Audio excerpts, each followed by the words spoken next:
Welcome to Dweller of the Dark.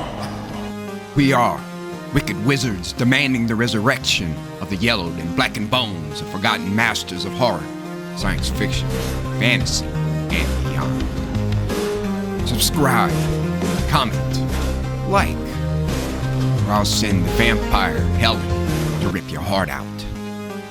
Writers, poets, songwriters, reach out to us if you want to be part of our growing pile of bones.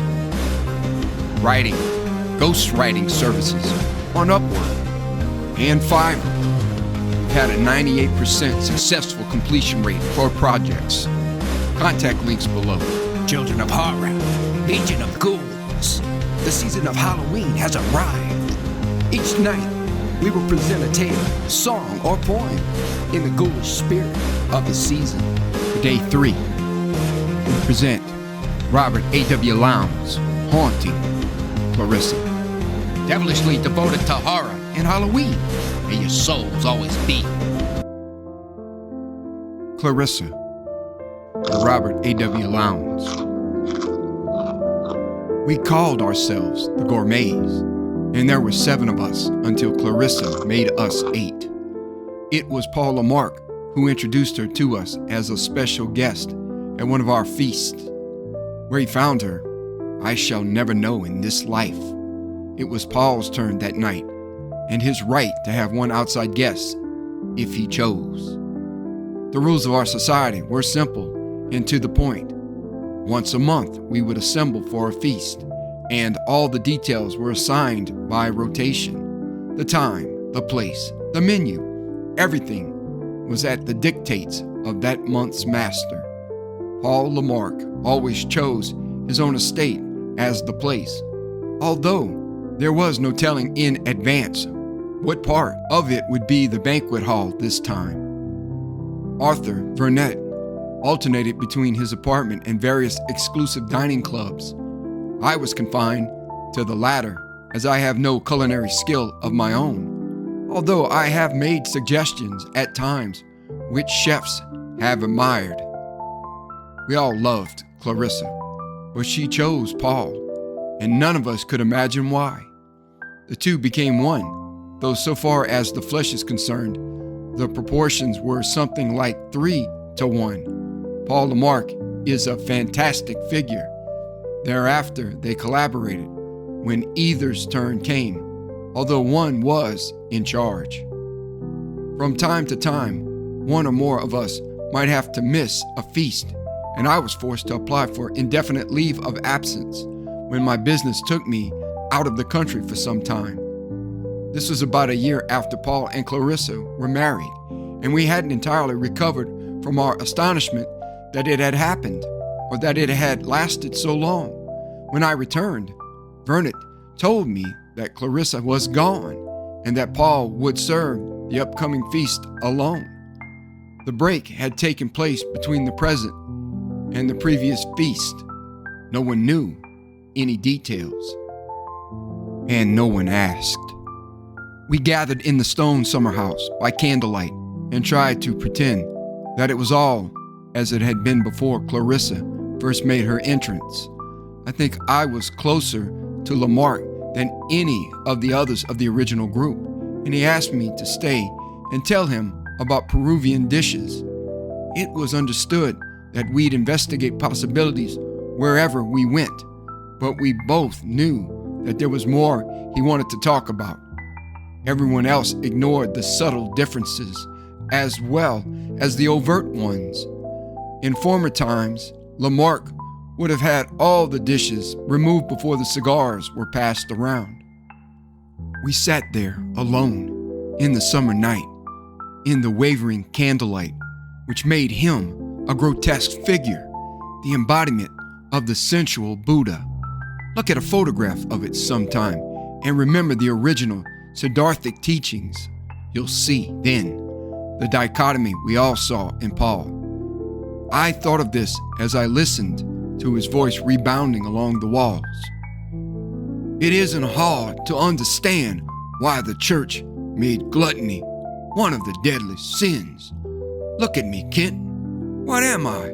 more than a gigantic stomach and insatiable appetite? He refilled his wine glass and emptied it. When one's organs become so encased in fat as mine, what place can there be for a soul? I looked at him and thought again of the distorted Buddha, feeling a certain satisfaction in recalling how men make other men gods, and how these gods gradually become ever more human as their worship extends. Worrying about your external soul again? I asked Lamarck. You misapprehend me, but it is a point. What meaning can life have for a man who can do nothing more than digest? I think they were right. We were meant for something more than this. Look at me closely, Kent. Can't you see the caricature of humanity I've become? Is there anything like me in the world outside? We had all seen it for years. I thought of some of those medieval drawings showing nobles with enormous paunches that had to be supported in little carts when they tried to walk. Yes, I replied. There are appetites that are more ravenous than yours, and their owners remain as lean as the famished swine in Pharaoh's dream.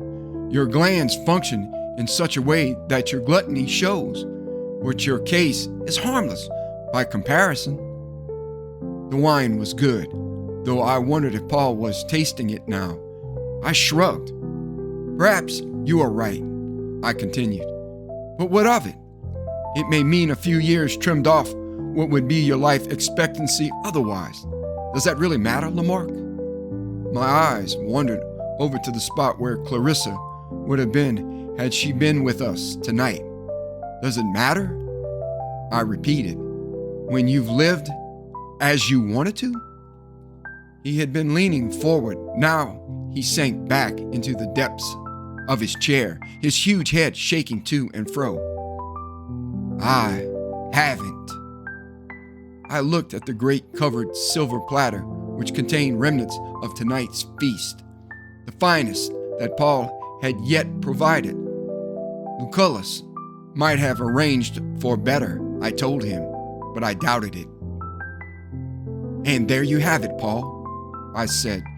You have made your unique contribution, and nothing can take it from you. If you believe that death is the end, then an instant after the light goes out, it will mean nothing to you what the world remembers, or if it remembers. I quoted from Pound's Cantos. What thou lovest well shall not be reft from thee. He closed his eyes. No, not reft, but it will pass. Once I was like you, Kent, not merely young. I'm not too old even now, but alive. My soul was still the soul of a slender, vigorous young man whose blood throbs and whose sinews are not lost in fat. I want to dance with the dance of the seasons, participate in the Olympics, go hunting at night with a bow and arrow with someone also young and light and alive. But my gods are terrible gods. I made them with my own hands to be my servants, but that was a long time ago. The gods you make yourself do not stay small. You hold them in your hands and believe, and your belief makes them grow. They are no longer my servants. I lit my cigar and wondered which of us I felt sorrier for. Clarissa's gone, I said. For your own peace of mind, you have to realize that. She came suddenly and she went suddenly. I don't think any of us will see her again. I think in some strange psychic way, she is part of us all. I frowned at a thought which wouldn't quite solidify. I had the feeling, when she chose you, that in some lesser but still real way, she had chosen all of us. And if she ever left you, she would leave us all. His head bobbed up and down. Yes. He poured another glass of wine and lingered over it, as he used to do. The fault was mine, perhaps. Perhaps I should have tried to steer her to one of you. But I was afraid, Kent. I was afraid if I rejected her. You cannot imagine how I hungered for Clarissa. Why not? I asked as his head sank forward. All of us did. She saw you differently than other people do, Paul. Perhaps she saw you as you are. A woman can, you know. His eyes were fixed on a candle at the far end of the room, and his voice seemed to come from a farther distance. Every night I would dream that I was young and lithe again, only to awaken and see myself as you see me. Yet she loved me, as you know. I think we both knew that she would go quickly someday. It is a terrible thing to know such hunger as mine, Kent, to live with it. I think she knew it too. I could see the realization growing behind her eyes. But who else can really know how I loved her? He made no further sound, but tears were bright on his cheeks. Paul, I said, you may as well tell me the whole story. You know you want to. Did she say nothing at all? Did she just vanish completely? Didn't you try to find out where she had gone? Are you sure you have no idea? A sob welled up from the enormous figure in the great chair. He stretched out a swollen hand for the wine bottle, but his reach fell short, and it overturned, reddening the white of the tablecloth. That was when I took the cover off the barbaric silver platter, which still held a few cold slices of delicate, tender white meat. Thank you for listening. Have a good night.